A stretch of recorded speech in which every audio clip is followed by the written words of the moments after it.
BJP कह रही है लगातार, कहती रही है लगातार, उसी दिशा में जाती दिख रही है, क्योंकि दक्षिण में अगर अलायंसेस से फायदा हो रहा है तो बिहार में, बंगाल में, इधर यूपी में बीजेपी खुद उसी तरीके से मजबूत बनी हुई है, ज्यादा नुकसान नहीं हो रहा है। विवेक श्रीवास्तव हमारे साथ हैं। विवेक श्रीवास्तव, देखिए उन्होंने कहा कि हम साउथ में कमाल करेंगे, वो एग्जिट पोल में नजर आ रहा है। पश्चिम बंगाल में धमाल करेंगे, वो धमाल पश्चिम बंगाल में नजर आ रहा है।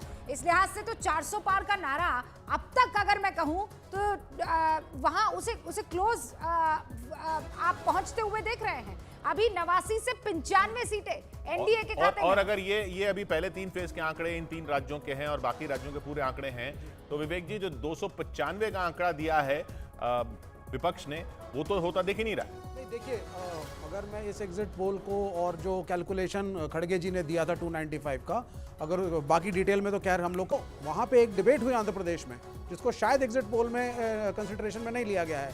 वो ये थी कि चंद्रबाबू नायडू की पार्टी टीडीपी के घोषणा पत्र में मुस्लिम आरक्षण दिया गया है, तो बीजेपी उसके साथ है या नहीं। तो देयर आर मेनी फैक्टर्स। मेरे हिसाब से केरला में, तमिलनाडु में ठीक है 1 या 2 या 3 सीट पे हमारी और आपकी मुख्तलिफ राय हो सकती है, लेकिन आंध्र प्रदेश में हम आपसे एग्री नहीं करेंगे।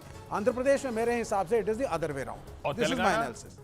जी, तेलंगाना में भी जहां कांग्रेस की सरकार है, नहीं हाँ, अब देखिए जब एक डेफिनेटली टाइम पीरियड बढ़ जाता है तब एंटी इनकम्बेंसी दिखती है, लेकिन तेलंगाना के अंदर एक बहुत जोश के साथ वो मुख्यमंत्री काम कर रहा है, तो मेरे हिसाब से उसके अंदर भी थोड़ा सा मैं करेक्टिव फैक्टर जरूर। विवेक, ये तो साउथ की बात होगी ना, मुझे पश्चिम बंगाल का बताइए, मुझे उत्तर प्रदेश का बताइए, वहां पर भी अच्छा खासा 1, 2, 3 फेजेस में करती हुई नजर आ रही है बीजेपी।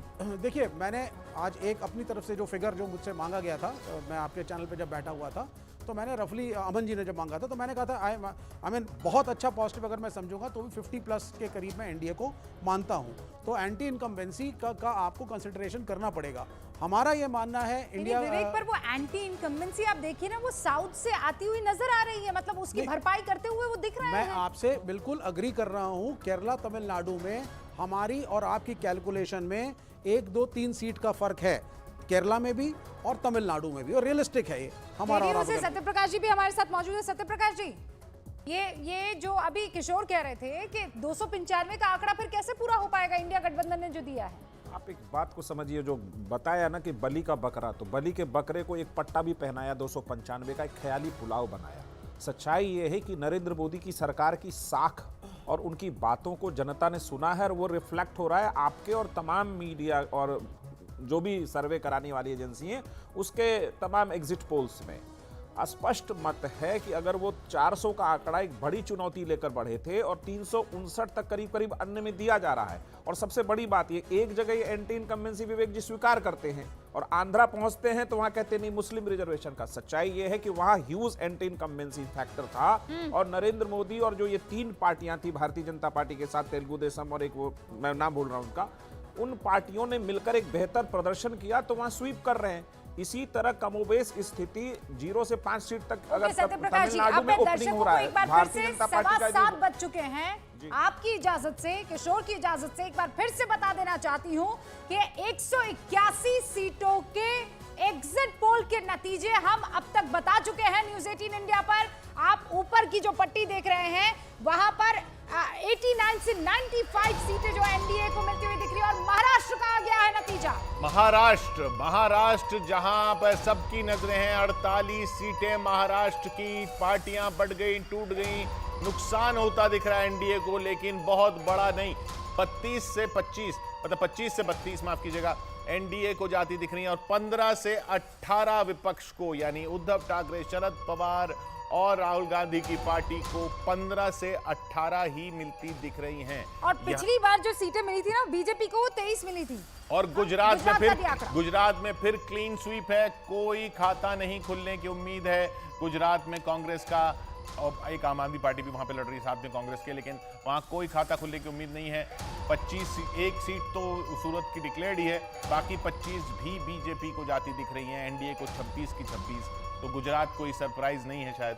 महाराष्ट्र, गुजरात के नतीजे आपके सामने हैं। गुजरात में क्लीन स्वीप करती हुई एनडीए आपको नजर आ रही है, और अगर महाराष्ट्र की बात करूं तो वहां भी बीजेपी को फायदा मिल रहा है। और अब गोवा की बात जरा कर लेते हैं गोवा में किस तरह का गोवा में एक एक बटता हुआ, यानी वही नॉर्थ साउथ हाँ, गोवा जैसे पिछली बार बटा था। पिछली बार नॉर्थ बीजेपी के पास और साउथ कांग्रेस के पास, वही ऐसा लग रहा है कि नॉर्थ गोवा साउथ गोवा की सीटें जो हैं वो कांग्रेस और बीजेपी में एक एक बढ़ती दिख रही हैं। तो पिछली बार की स्थिति बरकरार रहती हुई गोवा में जरूर पिछली बार की स्थिति बरकरार रहती हुई, गुजरात में बरकरार रहती हुई, महाराष्ट्र में नुकसान हो रहा है एनडीए को। पिछली बार 41 सीटें थी, अभी मैक्सिमम 32 दिख रही वो हैं। तो शिवसेना के साथ में है ना? जी जी, दो एनडीए की एनडीए की 41 थी। लेकिन बीजेपी की 23 सीटें यहाँ पर थी। अब देखना ये होगा कि इसमें अगर बाइफर्केशन करते हैं तो बीजेपी को कितनी और शिवसेना को और वो जो अजीत पवार आए हैं वो कितनी लेकर आए हैं नुकसान। और राजस्थान की 25 सीटों में नुकसान होता हुआ बीजेपी को, लेकिन ज्यादा नहीं, 2 से 7 सीटों का क्लीन स्वीप किया था पिछली 2 बारी और इस बार 18 से 23 सीटें यहाँ पर बीजेपी को महाराष्ट्र में नुकसान, राजस्थान में नुकसान। कांग्रेस को यहाँ राजस्थान में 2 से 7 सीटें हुए, 7 सीटें मिलती हुई 25 में से राजस्थान में नजर आ रही है। 2 से 7 राजस्थान में कांग्रेस को। ये जब चुनाव शुरू हुआ था तब ऐसा नहीं लग रहा था, लेकिन चुनाव जैसे जैसे आगे बढ़ा वो जरूर ऐसा लगा कि कांग्रेस वहां पर कुछ सीटें जीत सकती है। 2 से 7 सीटें जीतने का अनुमान है एग्जिट पोल में, लेकिन अगर नुकसान भी होता है तो जाके 18 पर आएगी बीजेपी। हाँ। ये नुकसान दिख रहा है, राजस्थान में दिख रहा है, महाराष्ट्र में दिख रहा है। 2 ही ऐसे राज्य अभी तक आए हैं जहां पर नुकसान होता दिख रहा है बीजेपी को, लेकिन बाकी जगह बहुत फायदा होता दिख रहा है। मध्य प्रदेश का भी आंकड़ा आ चुका है। मध्य प्रदेश में क्या कमाल करती हुई दिख रही है बीजेपी, ये बड़ा सवाल और उसका जवाब देखिए। 29 में से 18 से 23 यहां भी नुकसान, 3 सीटें कांग्रेस के खाते में आती हुई, 0 से 3 सीटें, 18 से 23 ये सीटें यहाँ पर। नहीं, इस आंकड़े में कुछ नहीं, कैसे? हाँ, शुद्ध कुछ कैलकुलेशन की गड़बड़ हो सकती है आंकड़े में, क्योंकि 29 सीटें हैं।